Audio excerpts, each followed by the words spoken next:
Hello everyone, I am Khairunisa Suhaili Binti Kamsany, and today I'm going to discuss about Jean Piaget's cognitive development theory.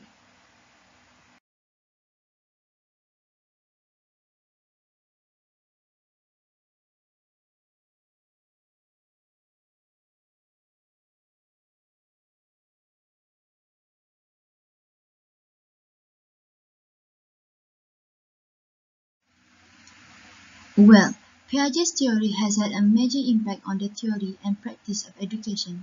It has helped to create a view where the focus of attention is on the idea of developmentally appropriate educations. This refers to an educational with environments, curriculum, materials, and instructions that are consistent with the students' physical and cognitive abilities as well as their social and emotional needs. From my understanding, I have found that four main teaching implications drawn from Piaget's theory.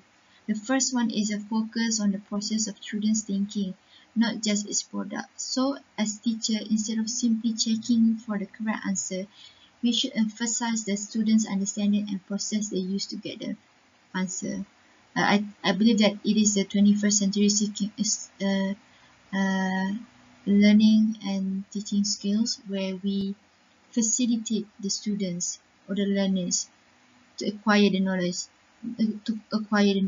instead of giving or spoon feeding them. So the second one is recognition of the crucial roles of children's self-initiated active involvement in learning activities.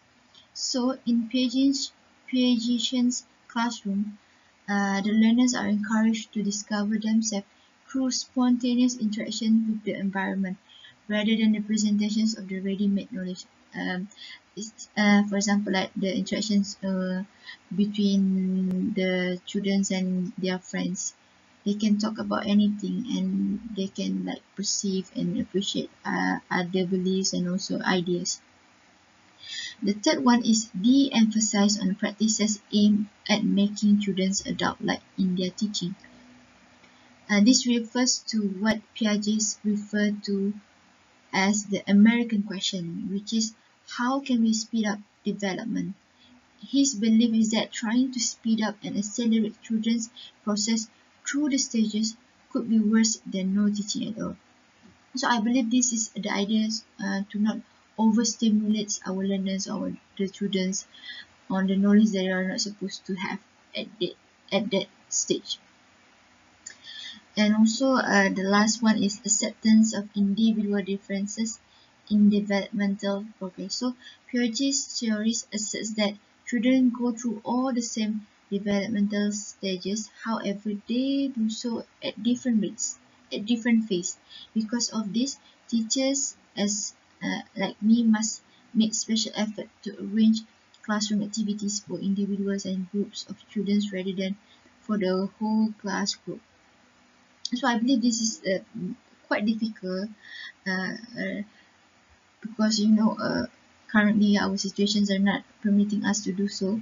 So but as a teacher we should take this initiative to ensure that our learners get the meaningful educations.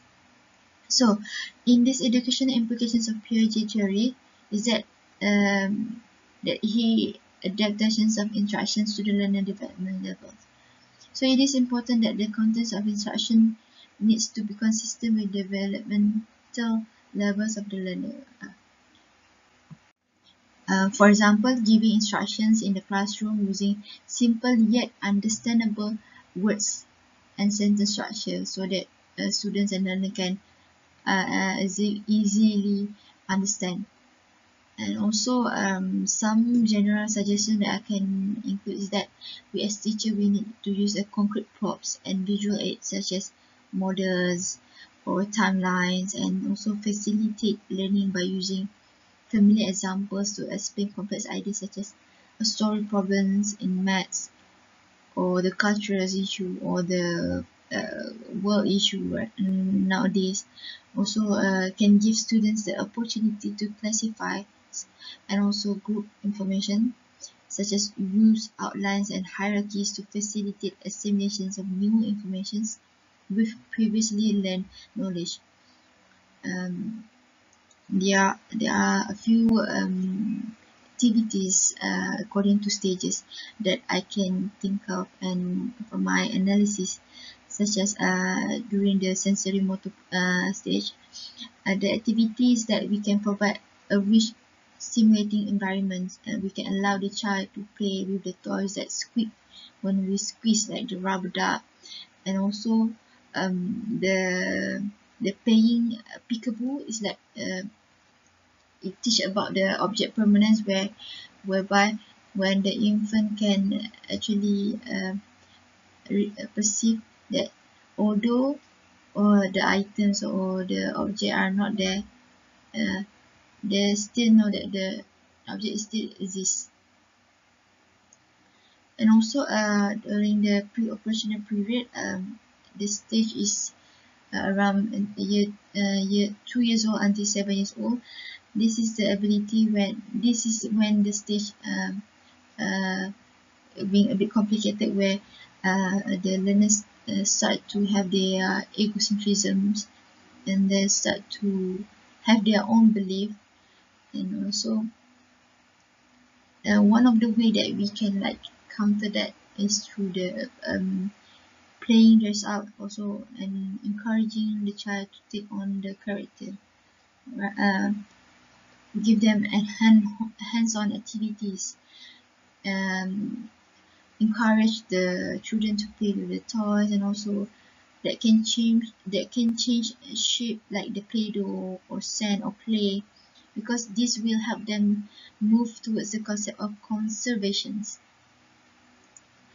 Children need physical and hands-on practice with facts and skill needed for development. Like in classroom, we can use cut letters to build words.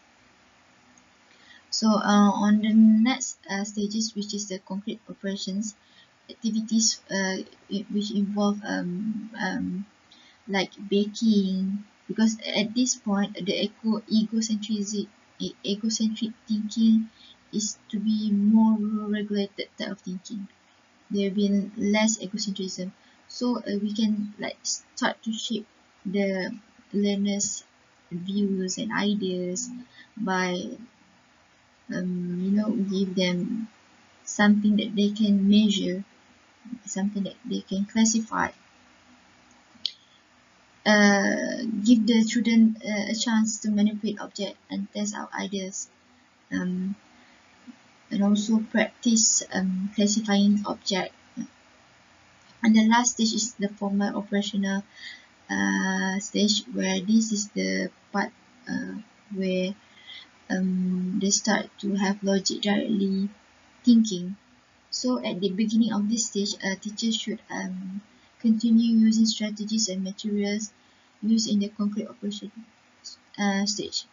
We can use ID charts or illustrations to incorporate new, more sophisticated knowledge. We give them a step-by-step explanation and materials. So this is when the students grab the opportunity to explore various hypothetical situations. We encourage them to work in group, as well as to share their opinions about so many issues, like the social issues. We can let them brainstorm or write short story on that. Also, moving on to the criticism that I can found out through this discussions, is that Piaget lacks of social impact or social factors, and the advanced language used in the conservation task. So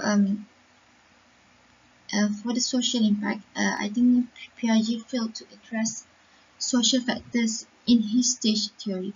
In regards to teaching, we as a teacher can has the implication in the differences in the child's home life and upbringing. So every child is different. And through Piaget classifies history as universal, social factors do impact a child's development. So to allow leeway for these differences, a similar pretest as the one prescribed above can be done before every topic that we teach to ensure that what is being taught is appropriate for all levels of development, so that that the children or the student have the same understandings. In addition, the class can be split into groups by cognitive learning, so that they can have a, a different types of learning, different types of experience. So since that I'm in short of time, so what I can conclude here is that through Piaget's cognitive development theory, we as teacher can use these stages to make sure that we evaluate our lesson plan, our activities accordingly, according to the readiness of the students, learners, according to their cognitive developments. Uh, because from the explanations, every child go through the same stages, but in different ways. Other learners can be slow learners, other learners can be a faster learner. So we as teacher, we need to be aware on that situations and try to make use of the material strategies and approaches that suitable for each of our learners. So I think that's all from my discussions. I hope that it is clear and understandable for all of you. Uh, until we see all of you on my next discussions. Thank you.